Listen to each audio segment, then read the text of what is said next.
Hi to everyone who joined early. I just started the webcast. I'm going to wait another minute and a half to allow everyone time to join, and then we will get started.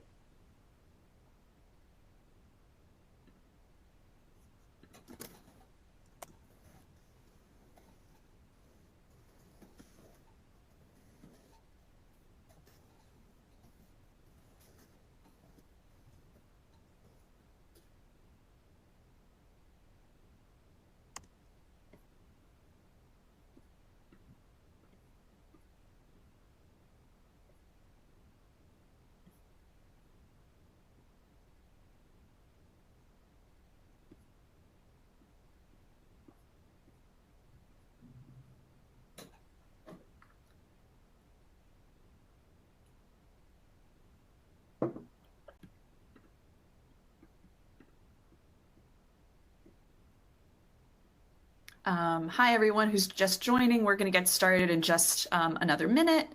I just saw a question coming in about a recording, and yes, this will be recorded, and you'll be able to access the recording through the registration link for the webinar. And hello to everyone who's introducing themselves in the chat.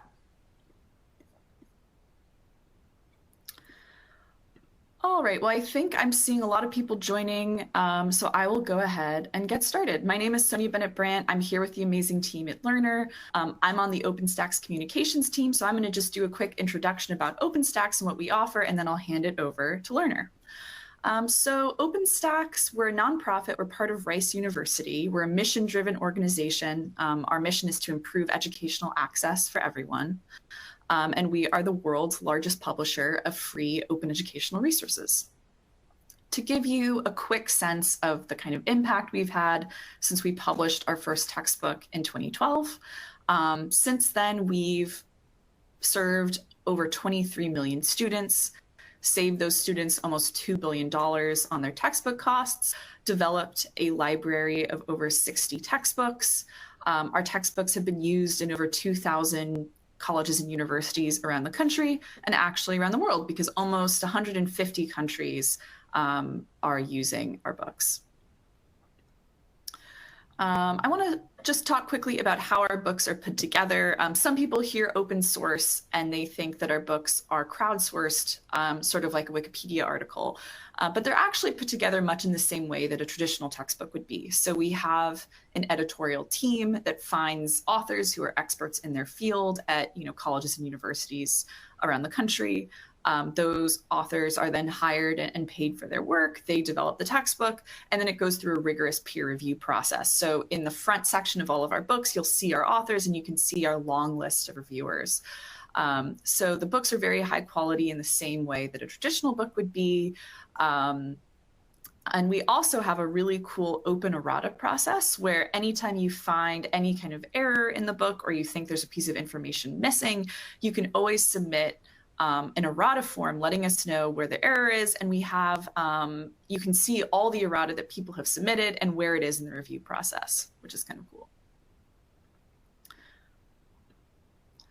We also offer more than just the textbook itself. So we develop a list of free instructor and student resources for each of our titles that include test banks, solutions guides to the questions in the books, lecture slides that you can use to build out your lectures for the course, a customizable version of the book so you can edit at the text level or pull out bits of the text easily. And the way to get access to those resources is to create an instructor account on our website. You'll get verified as faculty within a couple days, and then you'll be able to unlock all of those resources. And it's worth mentioning, we want our resources to be as useful to instructors as possible. You're never required to use anything else. So let's say you just want to use those test banks, but you're not using our book in your course. That's totally fine. You just want to pull bits and chapters out of our book to use. Wonderful. You just want to use those lecture slides, et cetera, et cetera. All of this is available to you for free, and you're really welcome to kind of pick and choose from what can be useful to you to put it together to fit your course. We also offer a couple of different formats. We find that students really do prefer different formats, and more than that, individual students will move through different formats in the course of their week. So they might use the web view version of the book when they're on campus with a really strong internet connection. They might move to the PDF version when they're at home. Maybe they don't have as good of an internet connection there. It's really useful to have a downloaded copy. A lot of students will use the mobile app, maybe when they're on the bus on the way to and from campus, etc. So we offer a web view that supports online highlighting and note-taking. We also offer a PDF. We have print for the many students that really prefer reading a hard copy. You can buy those on Amazon. We pretty much sell those at cost. So the cost of those will differ based on page count, but it's usually between like $25 and $50, depending on the size of the book. And finally, we know we can't create all of the really important instructor resources and homework platforms that instructors need. And so we partner with like-minded organizations like Lrnr to build out those high-value resources that you can use alongside the book in your course. And that's what our presentation is about today. So in a moment, I'll hand it over to Lrnr. Just a couple logistical things. You are very welcome to put questions throughout the presentation in the Q&A box or the chat box, and the Lrnr team will be answering questions throughout. We'll also have time set aside at the end of the presentation for a Q&A, so you're welcome to ask your questions then as well. This webinar will be recorded, so you'll be able to review anything later. And with that, thank you so much, everyone, for joining, and I will hand it over to the Lrnr team. Awesome. Thank you so much, Sonia. My name is Aravind. Let me just share my screen real quick. So we'll try to, I'll try to keep my commentary pretty short, because I do want to let our amazing educator panel to talk about their experiences and also show you how they've been using OpenStax and Lrnr.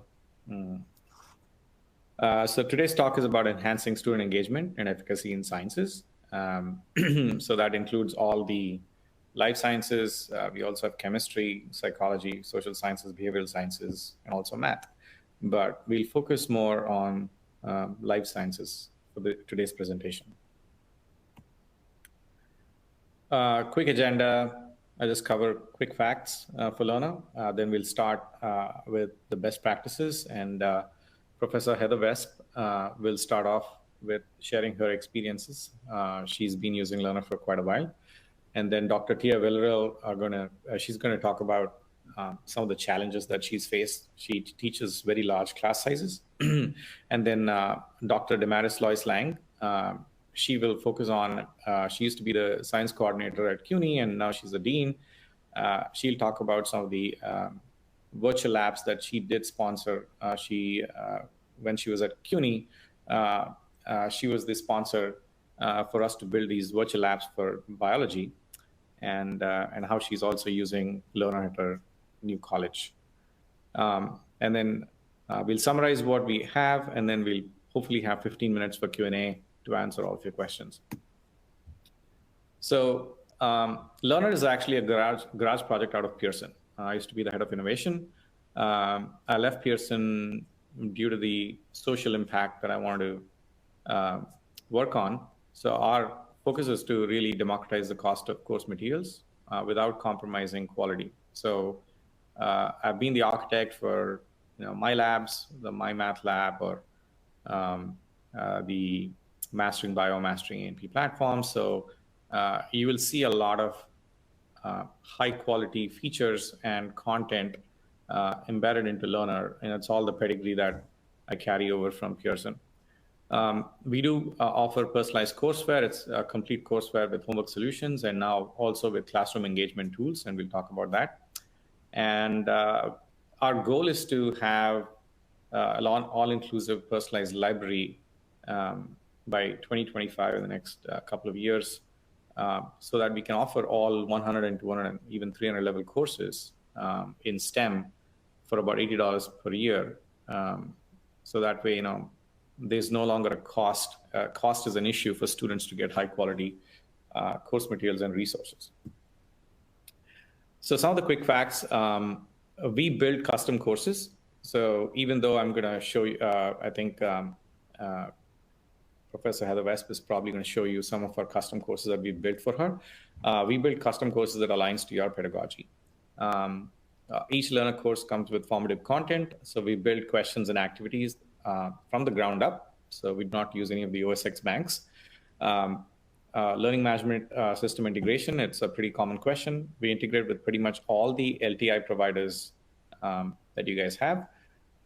Students typically get a 2-week trial right at the beginning, at the get-go, so that they can wait. I mean, if they need time for waiting for financial aid, they can do so. And we have some amazing customer support, and I'll let the panelists talk about it. We are available 7 days a week for the first 4 weeks of the semester, and then 6 days a week for the rest of the term. And we do have it's actually a 5 to 10% give back program. So we do work with a lot of HBCUs, and we do find some students that are disadvantaged. So we do want to offer a lending hand, and people who cannot even afford our low price points, we try to accommodate them. Our course pricing is about $20 to $40. We also have a library model for inclusive access. It's still only $40. So these are all the courses that we have, and some that are coming soon. We are ADA compliant, except for some of the 3D models. There's no compliance standards for 3D models. And obviously for certain image-based activities, if the questions or activities are based on looking at the image and identifying stuff, they're not ADA compliant. It doesn't matter which publisher tells you it's not true. So some of the stats for biology for non-majors and majors, we have thousands of high-quality questions and activities. Thanks to the CUNY grant, which was headed by Dr. Lang, we were able to build 23 virtual lab experiments, and there's 20 more that we're working on. It was a 3-year grant program, and we have a whole bunch of activities and questions. We also have one other grants. Instructors have used our courseware to get quality matter certification. So we do have microbiology, environmental sciences, a pretty new course. We have an enhanced A&P textbook. There are 83 new topics to bridge some of the gaps of the current A&P OSX text. And there's a lot of enhancements that we've done. We've also built 2D, 3D cadaver-based activities. And during COVID, we also had to build physical model-based activities, as well as histological slides-based activities as well. And we have a new A&P lab textbook that actually aligns with the OpenStax text. It's kind of a companion text that we had to write. And we also have human biology. So essentially, everything that we do is customizable. You can pick and choose from multiple titles. In fact, you can pick a couple of math chapters and chemistry chapters and include that in your biology and make that into your own custom course. And we do that work for you, so you don't have to spend like 30, 40 hours doing this. You just tell us what you want, and we'll build it for you. So I'm going to hand it over to best practices, and I think Professor Heather Wesp can talk further. All right, thanks everybody. I'm going to share my screen, so please let me know in the chat if it does not translate. It looks like it has popped up okay. I teach at a small rural community college in Michigan, so we're a 2-year college, and I've been teaching for a while, but I've been using Lrnr for about 5 years. And we are about 90% OER, and Lrnr is one of several tools that we use with our OER course presentations. So you can, and I'm actually going to back up one screen here because this is not the home screen. So when you first log into Lrnr, you will see a tile for each of your courses. So I have taught 3 different courses out of the Lrnr platform, and I'm going to focus on the anatomy and physiology one. That's the one I've used the most, though not as recently. And I just want to mention what some of these tiles are, and then we'll do a quick show and tell so that you can see some of the amazing things that are available to you guys. So the Learn tile is the textbook, and students can annotate and do all kinds of things. And actually this favorites tile right here, they can quickly find their annotations and highlighting, which is pretty neat. Instructor tiles are pretty basic. There's an assignments area where you create stuff, grade book, My Bank, which I'm going to demo down here a little bit farther. That's where you can build your own question and content material.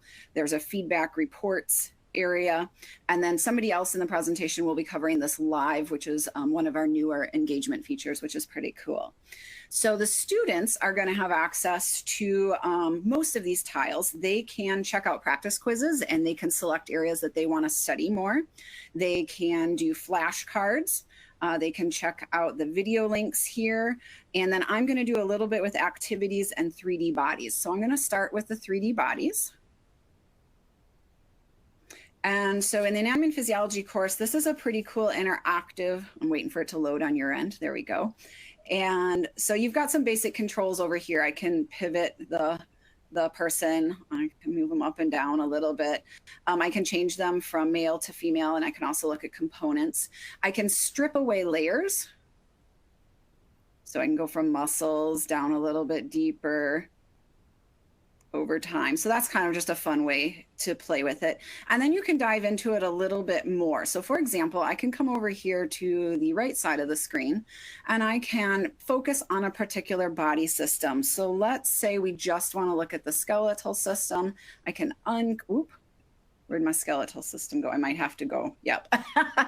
So here, just a second, it'll load. So here's my skeletal system and just my skeletal system. Now, because my tools are automatically set to pick, I can pick or click on anything in the image and it will tell me what it is. There's some other stuff that you can start to do with that as you get a little deeper into the program. So that's nice. And let's say that you feel comfortable that you've learned these. You can now switch over here to the quiz mode. And so now I can click on a bone and it will automatically pop up a question and I can check. So I'm just going to close my eyes and pick one. Nope, not right. Okay. But if I think it'll let me try again. Let's give that and then it gives you instant feedback. So students are able to try multiple times, which of course is a good learning strategy.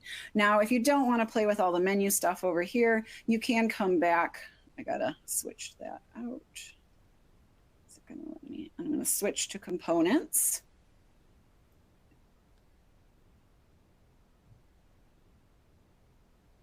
Given it a little, it doesn't normally lag like this. It might be a slow day on campus here. Let's see if we can. And we may skip that if it's not going to load. Again, this is not something I would normally experience with Lrnr. I just want to point that out. Okay, so we went right back to the body. Let's give components. There they are. Okay. And so let's say that I want to look at a brain section. I'm having a problem making this quiz box go away. So let's there we go. All right, we're just going to jump past this. We've seen most of the things that I wanted to show you on this one. And I'm going to return to that main tile, or you don't have to. You can simply pick from the menu. So at this point, I'm going to move over to the activities area. And the activities is very diverse. This is where the previous presenter mentioned that you can do histology, cadaver, models. There's a bunch of virtual activities. And so you pick the body system that you're interested in. I'm going to grab integumentary system. And so I'm just going to demo a couple of these basic activities that exist here. And we'll preview it like we were in student mode. So, oh, nope, that's giving me one moment. When I did this as a pre-version, it did not show me the teacher view, which is what you guys are seeing right now. Maybe we'll try a customize.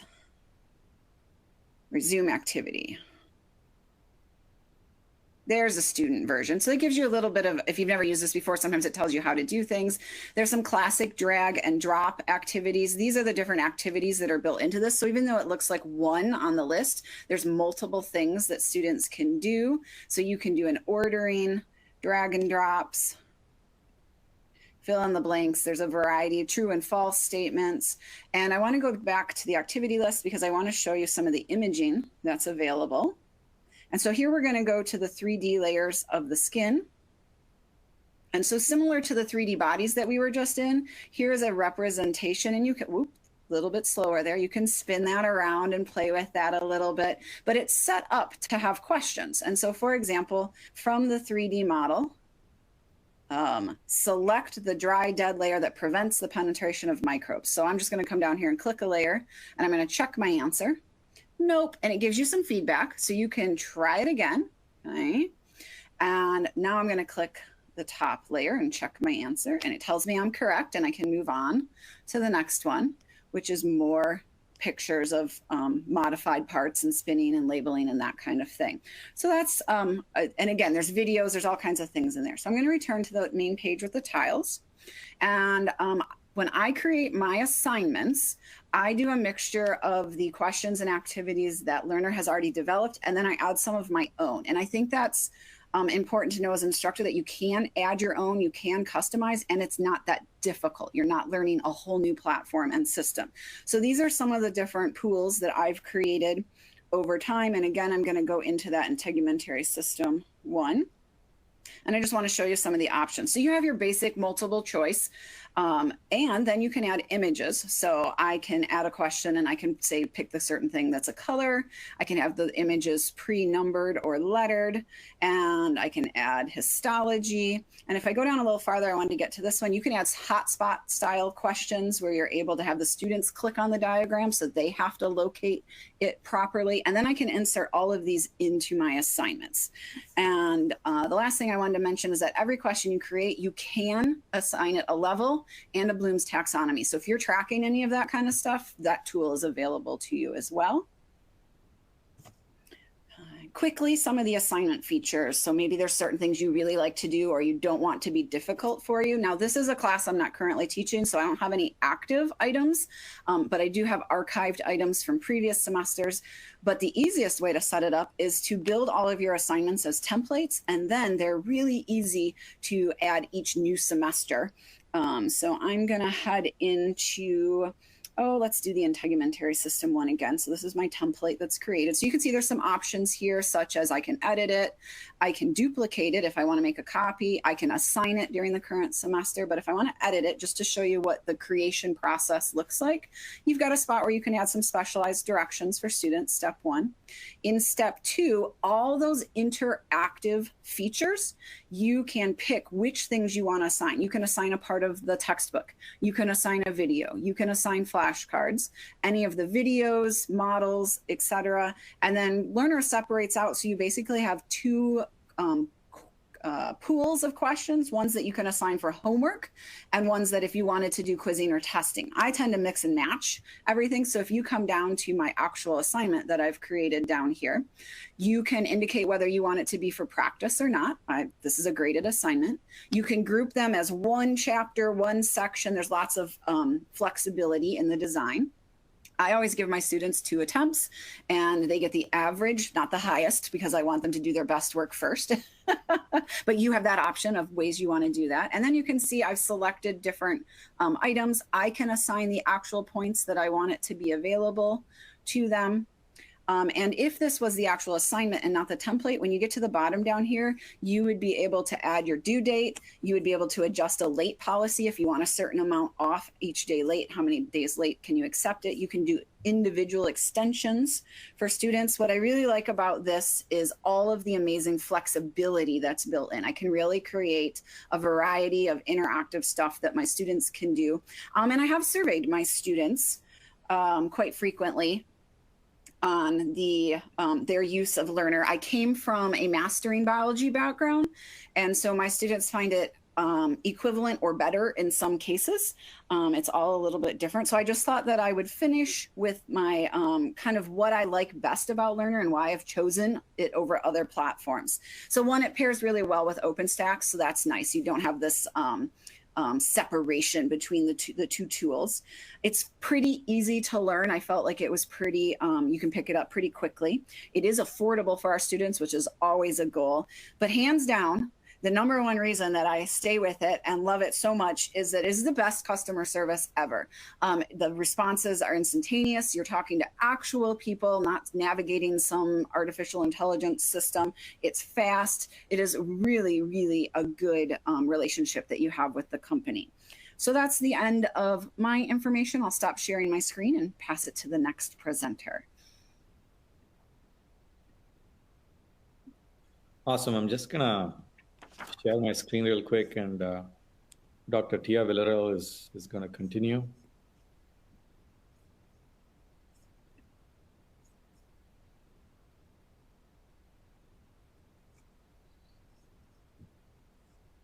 There you go. All right, good afternoon. My name is Dr. Tia Villarreal. I am an assistant professor at Prairie View A&M University, right here in the rural community of Prairie View, Texas. No, I don't really have an accent. Well, what I'm coming to talk about is really the lessons that I've learned in engagement and teaching classes that can sometimes be as large as 200 students in a section. So about 3 years ago, the university had a state kind of mandate and demand for reducing the cost of materials for students. So I was thrown a project that most of professors are thrown of, can we convert a core curriculum class into an effective, low cost to the student, still delivering high quality education? So what I have learned in the last 3 years is that OER can be initially daunting, trying to find the right resources or thinking about where to go. And of course, OpenStax gives you that. There's tons of different textbooks, but not only finding the right text, but finding the right supplemental material is important. And I found that with Lrnr.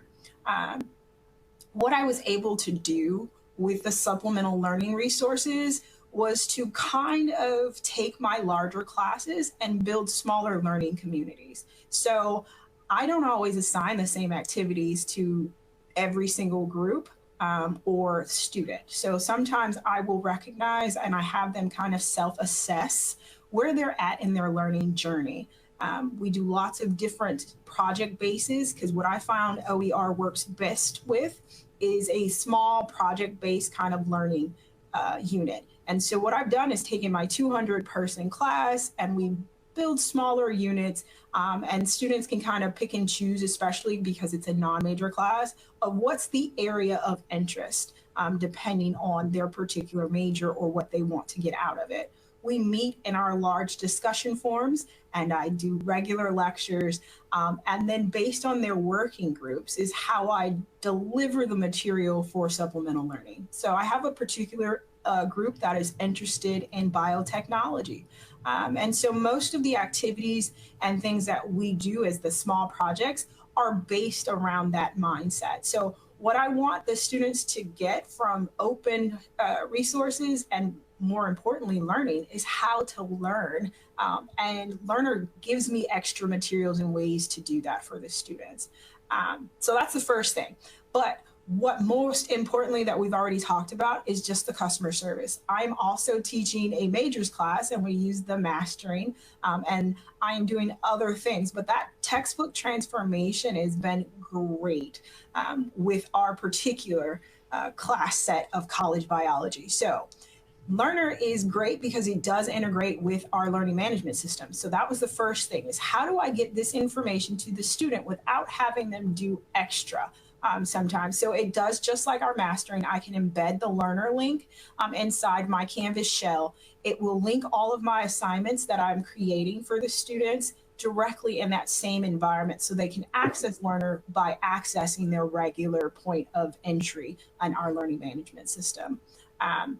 I enjoy the Lrnr because it does sync with the OpenStax College Biology book. So I can link exact textbooks, and some of the videos that have already been embedded in the activities are YouTube videos. They are ADA compliant. You are doing that universal design for learning with Quality Matters. So I've also integrated making sure that my class does meet that Quality Matter standards, and Lrnr helps me to do that. There is a very good reason for implementing Lrnr. And like she said, again, as customer service, I have actually been able to reduce the cost of students here at Prairie View for the last 3 years. We're averaging anywhere between 500 and 900 students that enroll in my college biology course every year. And we went from a cost of $85 to $40 over the last 3 years. So I've cut the cost in half, and I'm still delivering the same content and comparable products. The graphics are amazing. I love the activities for fill in the blanks because that helps the students build their vocabulary skills and their actual writing capabilities. Learning to spell can be a little difficult sometimes when we talk about students who don't want to really learn biology. So that one single activity I kind of embed in every single assignment. I make sure I look for the questions or create questions that offer an opportunity to take exactly what I need from the textbook into the Lrnr environment. So that's probably one of the best things. I will say by leveraging both the college biology and the Lrnr, you can create a more equitable learning environment. And that's most important to the students. And it offers the same customer access information because we know biology is the study of life and living things. A lot of times that doesn't really change. And so the quality of how we're delivering that information is going to make the difference. And if you can deliver quality information at a price point that is acceptable, that's great. No student is left behind. Every student can access all of the information day one of class. And what I found is that, yes, if a student has a financial issue, I just simply ask them to ask me or ask the Lrnr, and I support a letter, and then Lrnr offers that student a more affordable option than even the $40 price point. So it's just about communication, communicating what you need to give you that equitable step so that you're starting the race at the same point as everybody else. And so that's pretty much what I use it for. I love Lrnr. A lot of times the students will be like, they'll come and they've flagged a couple of things, whether it's in the OER, OpenStax college biology text, and they're like, well, that says that or that. And they've actually become very critical of information. So I'm also creating an opportunity for scientific literacy. And those issues and things, they become more critical of the information. And they're always, always ready to acquire more information if it's easy to learn. And Lrnr provides that extra affordability of easy access learning. So those are some of the things in which you can leverage. Remember, integrating the supplemental learning resources are important when you want to have a more personalized and effective learning experience for the student. And Lrnr offers that for you.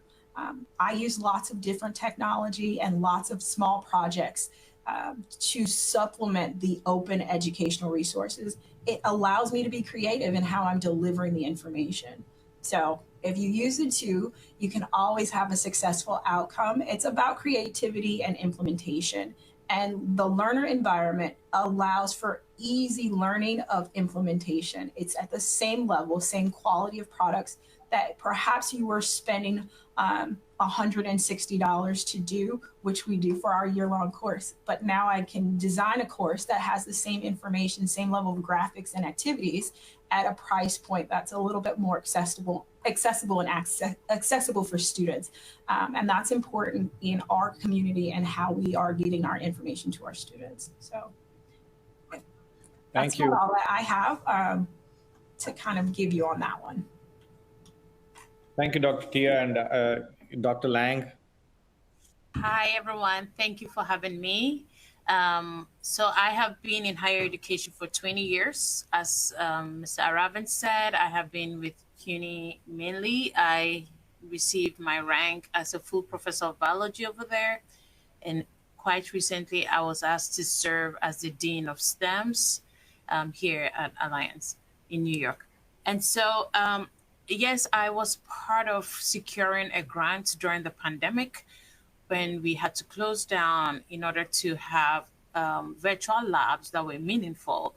I was tasked to provide students with that same level of rigor and critical thinking and intellectual engagement that they need in order to get the content for the lab activity, being that we were shut down and we all had to still educate our students. And I had a huge concern with the hands-on aspect that students are going to miss, which will be impactful if you're a science major student in particular. And so I worked really closely with Lrnr. Again, I was very pleased with the affordability that they offered. This grant was able to offer students 3 years of free access to Lrnr and all of what got built. Prior to engaging Lrnr in the virtual labs, obviously there were a lot of other companies that presented us with virtual labs, but most of it was not that it lacked the depth that we were looking for. It lacked the engagement. It was said that students can click away without even knowing anything.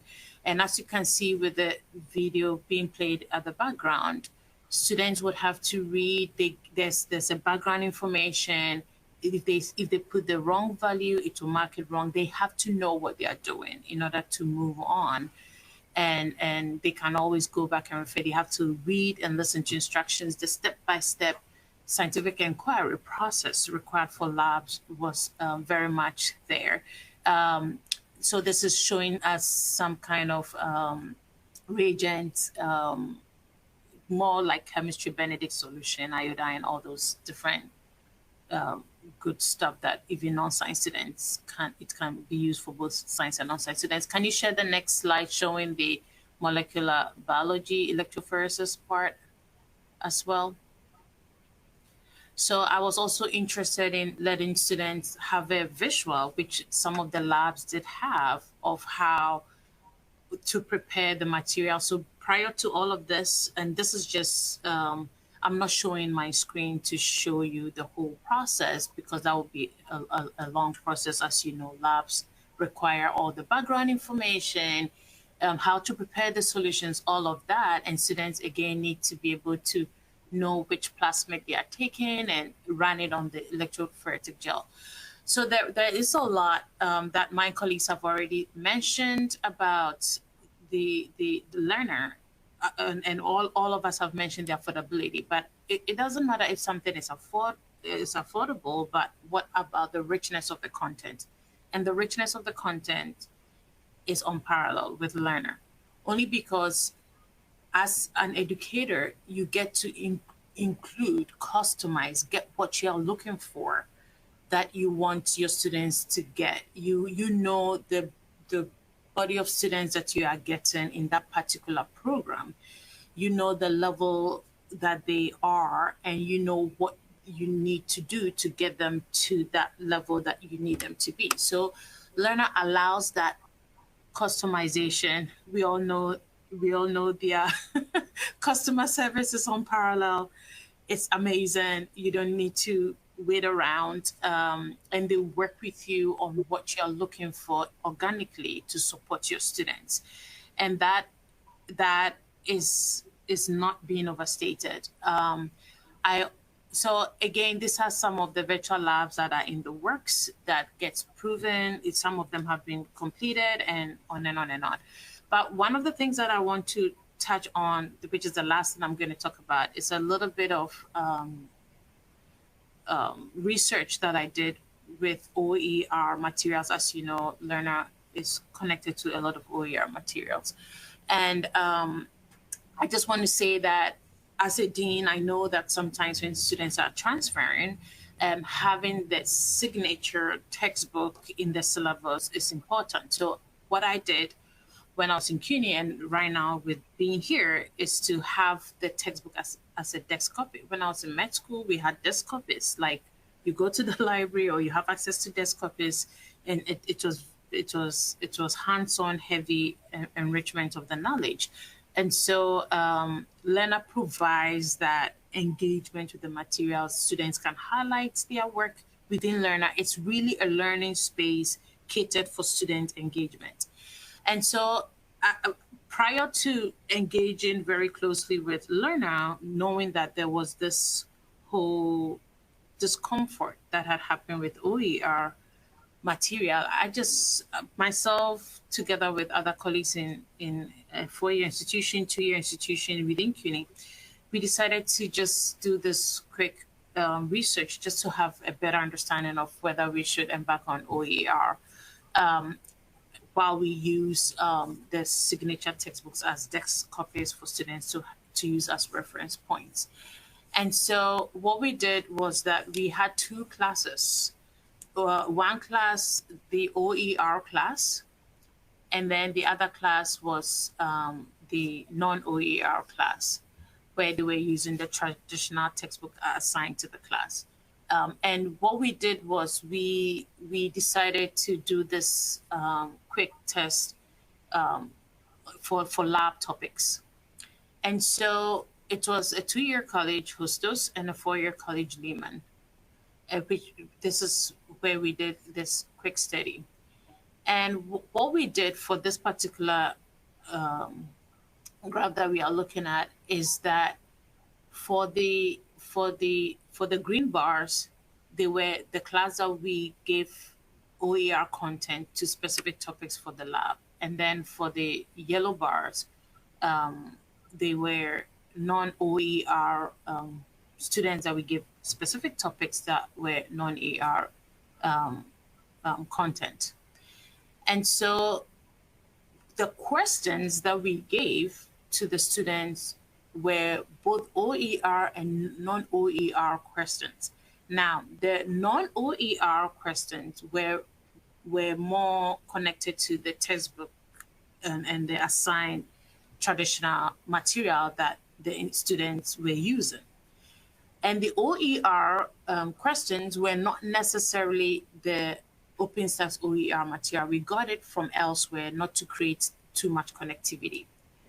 And so you can see with the 2-year college, although there is significance in terms of the statistics, the performance was not that, there wasn't that much of a difference. But the non-OER class had an upper hand because the materials that the questions that they were exposed to were materials that they were familiar with. But what blew us off, which did not make sense to us, was the 4-year college. For the 4-year college, yes, the content was the same, non-OER content that the non-OER class were familiar with, and not the OER class.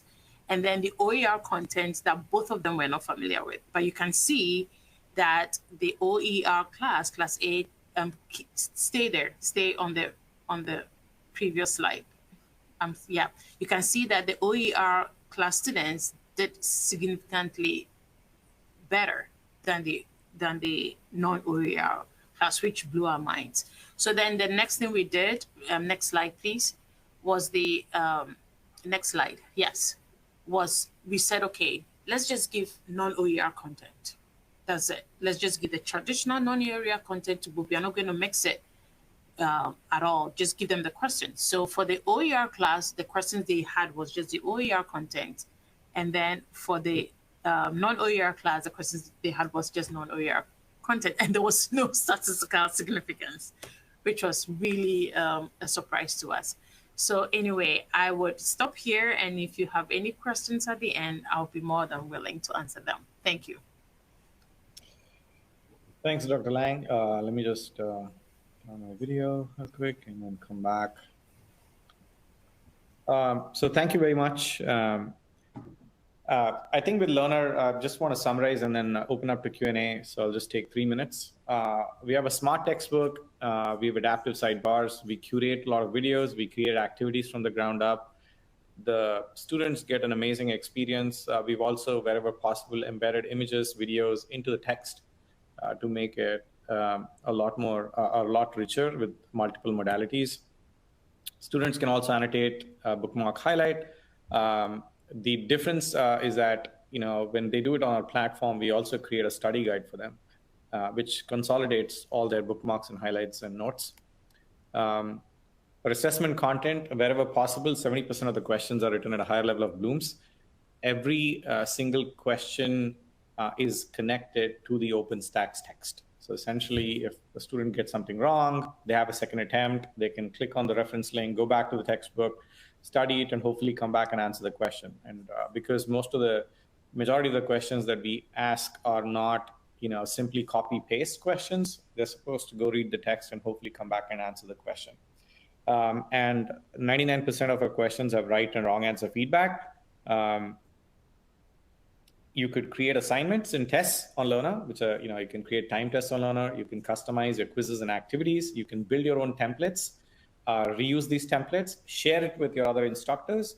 It doesn't matter if you're teaching one or more sections, you create an assignment once on Lrnr. Once you create an assignment, you can assign it across multiple class sections. It doesn't matter what LMS you guys use. You can automate submission, and you can also create deep links in Canvas, and we're trying to work on that with other platforms as well. We do have live polling. We just added that feature or that capability about, I would say, 3 semesters ago. You could build a live poll, and you also can upload your lecture slides and embed activities between your lecture slides, and that could be used for any synchronous classroom, whether it's in person or online.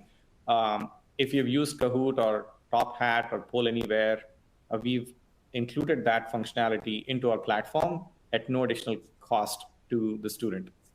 And all the things that you do with live polling and your interactive lecture slides, you could give participatory points as well as efficacy points, and all of that, again, seamlessly sync to your gradebook. So it's a one-stop shop for all your needs.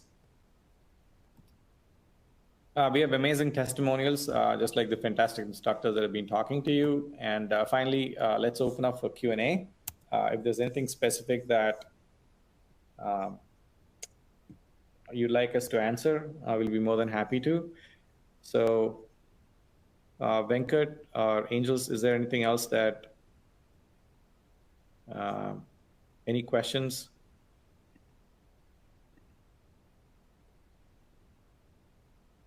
So let me start from the beginning and see what questions we have.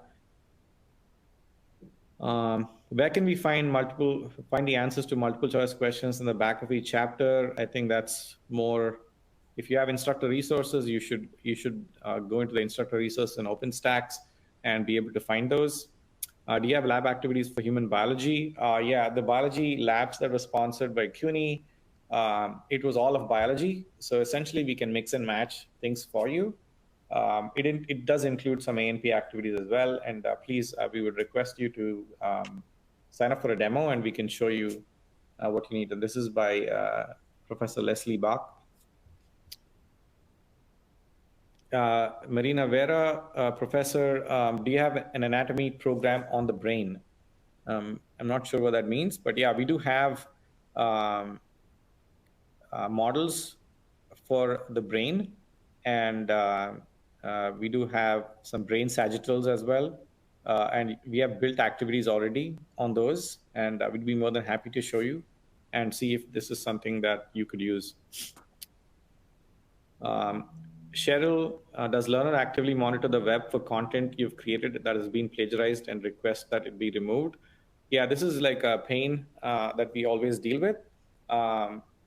So we have, see, one of the things that that's nice about Lrnr is we are telling the student what the correct answer is after every single question. So the need for a student to take a screenshot, put it on check, which happens, by the way, is always there. So we do refresh. Rather than, we have gone through an expensive process of sending takedown notices to Chegg and tutor.com and Quizlet. Actually, we found it easier to just replace the questions and activities sometimes. And it's been less frequent now than in the past.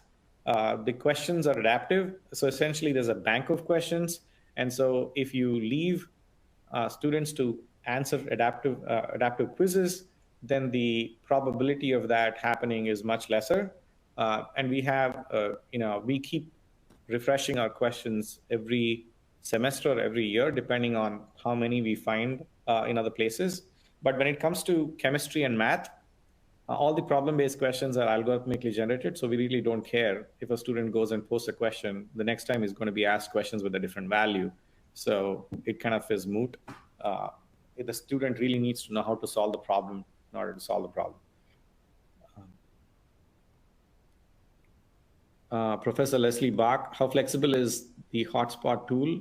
It looks like it just circles. Can you modify the target area to more complex shapes? I think Professor Heather can definitely talk about that. She's talking about the circles and hotspots that you just showed, and she was asking this complex shapes. Yes, and I think somebody else, I think one of the techs answered it as well in the question period. But yeah, you can be pretty flexible with the shape that you're allowed to draw. Okay. Yeah, I just wanted you to tell it because There is if a I tell question. it. Sorry, please go ahead. Sorry, there's a question about immunology. So Lrnr is going to work on, they've worked on some microbiology stuff, and they're going to work on immunology, focusing more on the engagement of white blood cells, like the first line of defense, second line of defense, third line of defense, and the helper T cells interaction with the cytotoxic and B cells with the helper of the T cells and all of that. So they are creating the story. What do you call a storyboard? Yeah, they will be creating the storyboard for that. So they have a lot of different biology topics that are very vital for that level of engagement happening right now. So they are looking into it as well. Sure. That was response to CU from Northeastern Illinois University. Which number is it? Looking at the Q&A. That's number 12.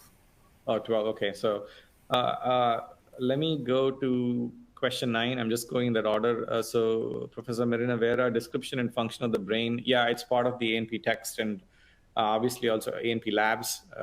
I'd request you to kind of schedule a personalized demo and we could show it to you. Professor Christopher Dobson, can you link to your OER in the event that you're already using Pressbooks, LibreText, or other? So that's probably an OpenStax question. So can you link to your OER in the event that you're already using Pressbooks, LibreText, or other? I do believe so.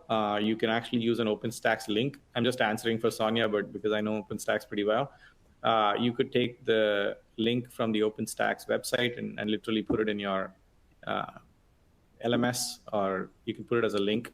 I do not know Pressbooks or LibreText that intimately, but I'm presuming that if you can add a link there, yeah, you could do that.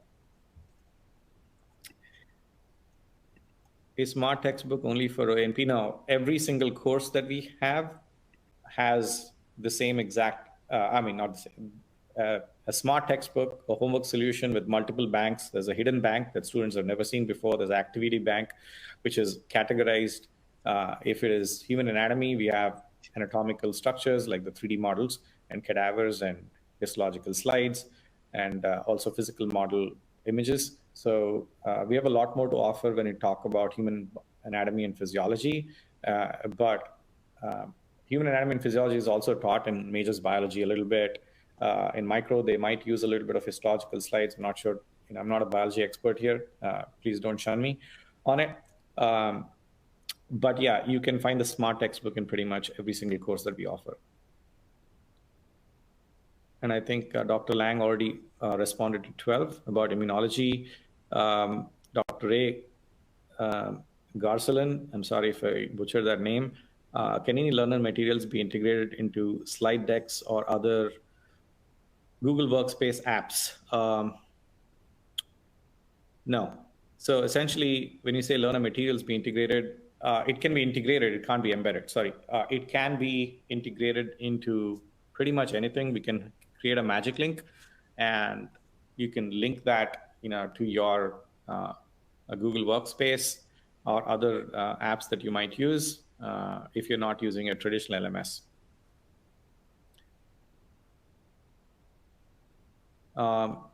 Professor Maggie, with the last panelist and slides showing the OER versus non-OER, what are your conclusions from the study regarding student outcomes with OER versus non-OER? Dr. Lang, that's your question. Should I repeat the question? You're on mute, I think. Which question is this? Which number? 14. I am not seeing it on my screen for some reason. Let me just repeat the question. Okay. The slides that were showing the OER versus non-OER, what are your conclusions from the study regarding student outcomes with OER versus non-OER? What was my confusion? No, the conclusion. Conclusion. From the study regarding the student outcomes. Yes, correct. So the conclusion is that it wasn't, it wasn't relevant in terms of what students. Okay, I'll take that back. Let me say that differently. So if you think about the fact that in the four-year college, students that were using the OER um, content did better than students that were not using the OER content. One of the things that picked my mind was instructional bias. So I have to explain that conclusion.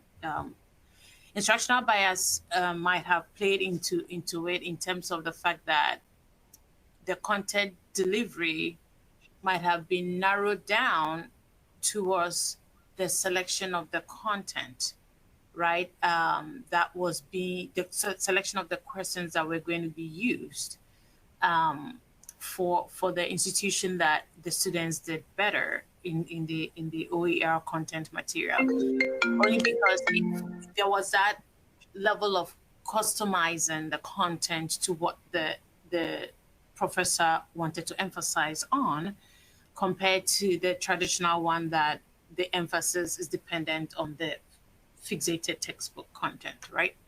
So I feel that might have been something that played into it. The other conclusion was the fact that the customizability allows for the language that is used to be appropriate for the student body that is being used. Now, in terms of the control where there was no statistical significance, the conclusion is it didn't really matter if students were using a very expensive textbook and a non-expensive content. And if you think about it, most colleges have 14 weeks or 15 weeks of the semester. The first week is usually protocols where we are not really focusing on the content on the run, and the last week is usually final. So if how much can the student consume in a way that would allow them to develop the mastery that is needed for that level of the course content, right? It differs from student to student. We have certain students that are independent learners that know what to do. We have students that heavily rely on what the teacher does in the classroom for them to do well. And so just having the ability to maneuver content in that consumable way for the varied learners that we have is very critical. And so that is what OER presents as well. I know that we sometimes just heavily talk about cost, but we forget that we tell students to write notes. And OER is literally breaking it down in a way that students can easily make good notes from the content as they read it. So yeah, hopefully this is a long summary, but conclusion, but hopefully it covers a lot of the different facets of the study. So there was a great, good question from one of the faculty as to what is a reasonable timeline for allowing development of and integration of Lrnr into your courses.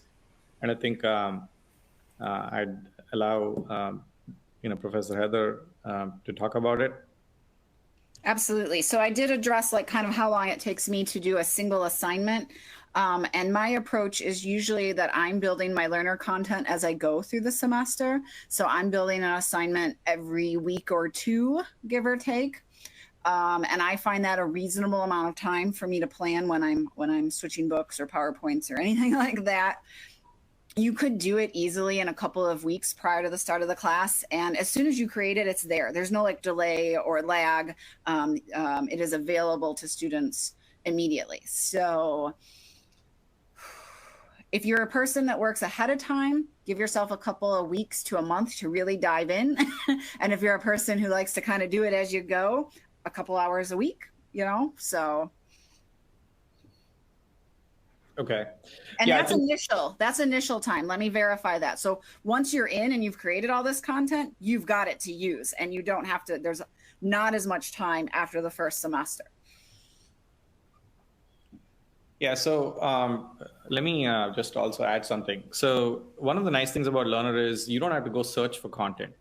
So when Professor Heather was showing you, while you're building an assignment, you can pretty much preview all the questions, the activities, the answers to the activities, the feedback to the activities, to the questions, what Bloom's level, everything. You can pretty much preview all of that while you're building an assignment.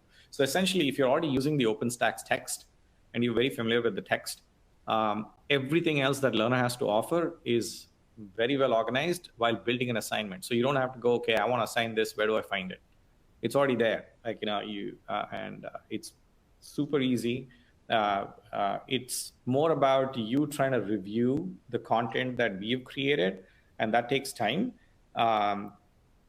Obviously, you can simply say, okay, I trust you guys and I'll just do it. But, obviously you guys don't. I get it. And you guys want to kind of look at what your students are seeing. So yeah, that's the part that takes time. It doesn't take time to find it.